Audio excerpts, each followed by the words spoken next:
நபிசாஸ்லம் அவர்கள் தொழுகையை பற்றி சஹாபாக்கள் பகலிலே பார்த்தார்கள். பிறகு ஆயிஷா ரலியல்லாஹு ஃபாத்திமா கிட்ட கேக்குறாங்க, ஆயிஷா நாயகமே ஃபாத்திமா நாயகமே, நாங்க ரசூலுல்லாஹ் பகல்ல செய்ய அமல்களை நாங்க பார்த்தோம், ஆனா அவர்கள் இடையிலே செய்யக்கூடிய அமல்களை எங்களுக்கு நீங்க சொல்லி காட்டுங்களேன் என்பதாக கூறும் பொழுது ஆயிஷா ரலியல்லாஹு அவர்கள் கூறுவாங்க, நபிசாஸ்லம் அவர்கள் கால் வீங்க வீங்க தொழுதாங்க. அல்லாஹ் தஆலா தனக்கு செய்த நியாமத்தை ரசூலுல்லாஹ் நினைத்து கால் வீங்க வீங்க தொழுதாங்க.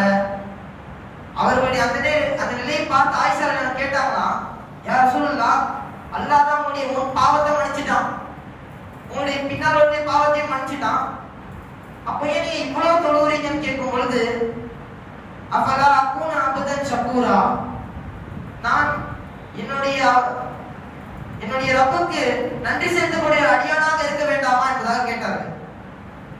ரசூலுல்லாஹ் தொழுகை பற்றி கூறும் பொழுது, இந்த தொழுகை என்பது அல்லாஹ் தஆலா நம்ம செய்த நியாமத்துகள், நம்ம செய்த அருட்கொடைகள், என்னென்னலாம் செஞ்சோம். நாம் இப்போ நலமாக இருக்கிறோம், கை கால் சலாமத்தா இருக்குது, எத்தனை நபர்கள் இருக்கிறார்கள், அல்லாஹ் தஆலா